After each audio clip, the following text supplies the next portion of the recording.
बिस्मिल्लाहिर्रहमानिर्रहीम। वीडियो पसंद आए तो ज़रूर लाइक और सब्सक्राइब कीजिए। शुक्रिया। बिस्मिल्लाहिर्रहमानिर्रहीम। अस्सलामुअलैकुम वरहमतुल्लाहि वबरकातुहू।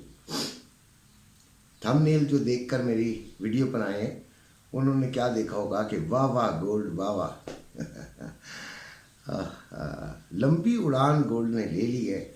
और तीसरी बात ये कि क्या 3000 क्रॉस करेगा। इन तमाम बातों पे आज हम करेंगे कुछ डिस्कशन।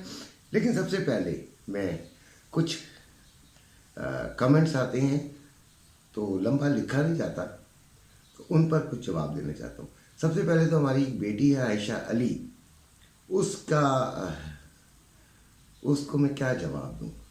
उसने जवाब देना नहीं चाहिए क्योंकि वो बेटी है, लेकिन मैं बड़े मुख्तसर अंदाज से बात कर दूँ कि वो भी उन बेवकूफ़ों में शामिल हैं जो कि मेरी वीडियो देखती हैं। तो वो आप अपने आप को बेटी बेवकूफ़ ना साबित करें, आइंदा वीडियो ना देखिएगा। फिर एक अरसलान गौरी साहब हैं, बड़े अच्छे आदमी हैं। बड़े तरीके से उन्होंने लिखा है कि चाचा कितने डॉलर छापे।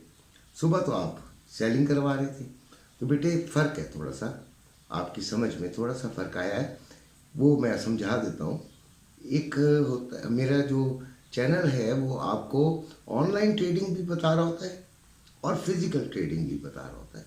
ये वाहिद चैनल है जो दोनों को बहुत अच्छी तरीके से कवर करने की कोशिश करता है। तो सुबह हमने जब वीडियो बनाते तो उस वक्त ये थी 2946 पर, वहाँ से हमने सेलिंग ली थी भाई, ऑनलाइन ट्रेडिंग के लिए सेलिंग ली थी और वो 2932 तक गई। वहाँ पर आपको $14 का फ़ायदा हुआ 0.01 की लॉट पे, छोटी से छोटी लॉट, ठीक हो गया। और फिर 32 से था हमारा सपोर्ट। कल की वीडियो पूरी देख लीजिएगा, वहाँ से हमने लिया बाइंग, ठीक हो गया। ये तो बेटे आपको समझ आ गई होगी। फिर सुहेल असगर साहब है, ठीक है, तो वो कहते हैं लस्सी बनाना तो कोई आपसे सीखे, थोड़ी बात किया करें। तो भाई लस्सी तो मैं बनाऊंगा, मेरा चैनल है, आप मत पिया करें, ठीक हो गया। फिर मिस्टर फूड एंड फूडीज का है गोल्ड बेचा हो तो क्या, हाँ गोल्ड बेचना हो या ख़रीदना हो तो क्या आपसे रब्ता हो सकता है। आपकी दुकान है, मेरी दुकान नहीं है। मैं प्रॉपर्टी का काम करता हूँ, गोल्ड का काम करता हूँ, ट्रेडिंग तो ऑल टाइम है, ठीक है, काफ़ी सालों से, ठीक है। सिकंदर खान का है गोल्ड इसी तरह ऊपर जाता है तो गरीब लोगों का क्या होगा बेटे। गरीब लोग तो पिस रहे हैं, टमाटर भी ऊपर जाते हैं, प्याज भी ऊपर जाती है, गोल्ड भी ऊपर जाएगा। अब सीधी सी बात है कि हमें अपने हालात के तहत काम करना चाहिए। कमाल सोनी लिखते हैं, वो बड़े प्यारे बच्चा है, पहले भी मेरे से बड़ी गपशप रही है उसकी। तो अंकल आपने तो सेल करवाया था दोनों को, सिल्वर को भी गोल्ड, बिल्कुल ऑनलाइन ट्रेडिंग को देखें तो सेल करवाया था। अच्छा पीछे भी देखें तो जब ये गोल्ड हमने पहले 25% पहले की बात बता रहा हूँ, तो वो मैंने बिकवा दिया था। हम 50% पे बैठे हुए थे भाई। कल मैंने सुबह सुबह 25% मजीद बाइंग करा लिया। उम्मीद है कि ये समझ आ गई होगी बात। खैर अब हम बात करते हैं जी, गोल्ड इस वक्त चल रहा है 2992 पे, क्लोजिंग इसकी 2988 पे हुई है, ओपन ये 2988 पर ही हुआ है।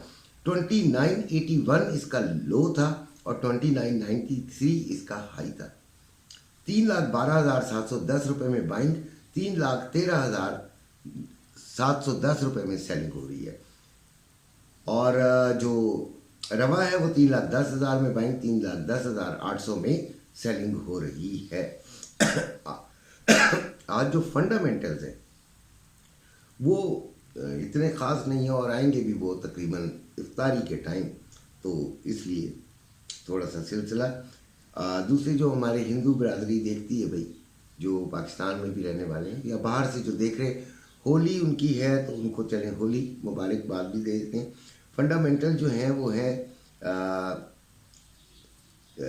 प्रीलियम कंज्यूमर सेंटीमेंट, फिर प्रीलियम इन्फ्लेशन एक्सपेक्टेशन, ठीक है।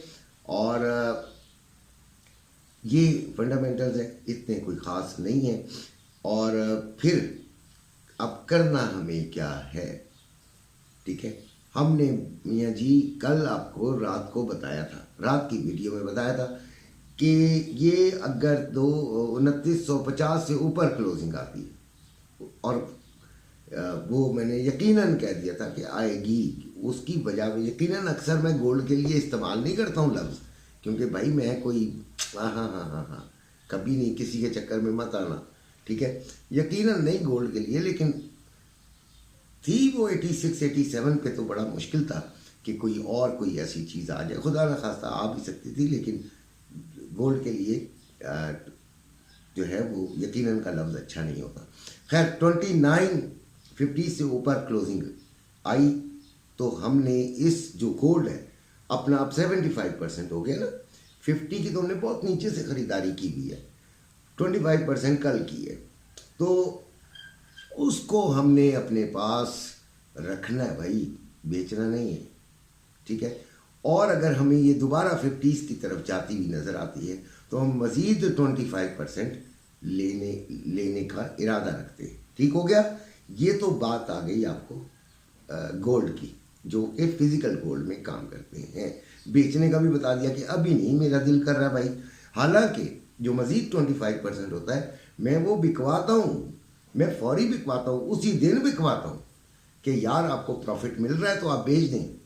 लेकिन देखें, जब एक चीज़ सामने नज़र आ रही है, फ़िलहाल हम टेक्निकल, हमारे गलत हो सकता है एनालिसिस, आपकी अपनी मर्ज़ी, लेकिन हमें जो सामने नज़र आ रही है वो हम आपको बता रहे हैं, आपकी मर्ज़ी है वो माने या ना माने। एजुकेशनल और जो क्या कहलाती है जी, ये नॉलेज बेस्ड है ये आपके लिए वीडियो, तो आपको दिल करे तो ठीक है, नहीं तो नहीं सही। अच्छा, अब आपके पास इसके आते हैं जी, जो मेन चीज़ जिसके लिए आप देख रहे हैं वो है इसके लेवल्स। तो सपोर्ट 2975 से 2978, फिर पहली सपोर्ट ये आएगी, ठीक है। अगर ये यहाँ पे आती है तो ऊपर की तरफ फिर जा सकती है, फिर 2955 और फिर 2932। अगर ये 2955 तक आती है तो फिर आप इसको वहाँ से फिर बाइंग कर लीजिएगा 25%, और 2932, और रेजिस्टेंस जो है वो 3000 से लेके 3005, उसके बाद 3025 को भी देख लीजिएगा। लेकिन ऊपर की कोई लेवल कोई नहीं बता सकता, मैंने आपको कल भी बताया था, अननोन टेरिटरी है, अननोन एरिया है, अननोन लेवल्स हैं जो कि हमें नहीं पता, लेकिन उसको हम कोई ट्रेंड लाइन वगैरह खींचने के बाद कोई अंदाज़ा करने की कोशिश करते हैं और उसके ऊपर आपको बता देते हैं। यही एक होता है, ऐसी झूठ मूठ नहीं मारना चाहिए, ठीक है। और जो नए ट्रेडर्स हैं, जो ऑनलाइन नई ट्रेडिंग में आए हैं, उनके लिए तो ये कमाल के होते हैं ना जी, उनके लिए तो बड़ा इजी होता है। इस लेवल पे आए, सपोर्ट लेवल पे आए तो अपना एसएल दे के बाइंग कर लीजिए, और रेजिस्टेंस लेवल पे आए तो एसएल दे के सेलिंग कर लीजिए। मसला क्या है, स्ट्रक्चर क्या है, गोल्ड का स्ट्रक्चर है बाइंग का, यानी बुलिश है, और हम अगर रेजिस्टेंस, और कर हम क्या सकते हैं, जो सबसे बेस्ट इधर स्ट्रेटेजी होती है वो होती है सेलिंग। जब गोल्ड ऊपर ऊपर ऊपर ऊपर जा रहा हो तो हम सबसे ज़्यादा सेलिंग को सोचते हैं भाई, और सोचना चाहिए भी, ठीक है, क्योंकि लेवल नहीं पता चल रहा होता ना ऊपर का। और गोल्ड तो आपको पता है फिर कि जब वो बाइंग साइड पे आता है तो फिर सेलिंग साइड पे जाता ही नहीं है, और अगर सेलिंग साइड पे आता है तो बाइंग साइड पे जाता ही नहीं है, रिट्रेस करता है लेकिन बहुत मामूली सा, ठीक है, और कहाँ पे जाके वो लंबा रिट्रेस कर जाए ये भी नहीं पता होता। लिहाजा चंद लोग बाइंग में बहुत बुरी तरह फंस जाते हैं जब ऊपर होता है, तो लिहाजा उनको बचाने के लिए भाई हम सेलिंग को ज़्यादा कर रहे होते हैं। तो लेकिन सेलिंग जो है वो बहुत छोटा मुनाफा देती है, ठीक है, इसलिए बड़े ख्याल से एसएल के बगैर मत कीजिए। बाइंग आपको एरिया पता है, बाइंग आप आराम से बैठ सकते हैं, लेकिन सेलिंग को बड़ा सोच समझ के बैठना है। सिल्वर 33.905, 33.68 इसका लो और 33.94 इसका हाई। क्लोजिंग इसकी हुई थी 33.86 पर और ओपन हुआ 33.84 पर। इसको भी आप 34.20 से सेलिंग में देखिएगा, ठीक है। और अगर ये दोबारा 33.90 60 के करीब करीब मिले तो बाइंग को देख लीजिएगा। क्लोजिंग हुई है ऑयल की 66.47 पे और अभी चल रहा है 66.71 पे। हाई इसने लगाया है 66.83 का और लो लगाया है 66.39 का। कल भी आपको ये बात बताई थी कि यार ऑयल बड़ा तंग कर रहा है। ऑयल इसलिए तंग कर रहा है कि यार इसमें वॉलेटिलिटी ख़त्म हो चुकी है, तकरीबन ना होने के बराबर है, तो इसकी तो ट्रेड आज बताने की ज़रूरत ही नहीं है। हाँ, सेलिंग लीजिए, जहाँ भी ऊपर मिले आप सेलिंग ले लीजिए। BTC 81,990 पे है। आपको कल भी बताया था कि आप इसको सेलिंग की तरफ देखेंगे, परसों भी सेलिंग दिलवाई थी, आज भी 34,500 से ऊपर 84,500 से ऊपर अगर इसको मिले तो आपने अपने मेंटोर से मशवरा कर लेने के बाद इसको सेलिंग में देखना है। इसी के साथ इजाज़त चाहूँगा। अपना ख्याल रखेगा। अल्लाह।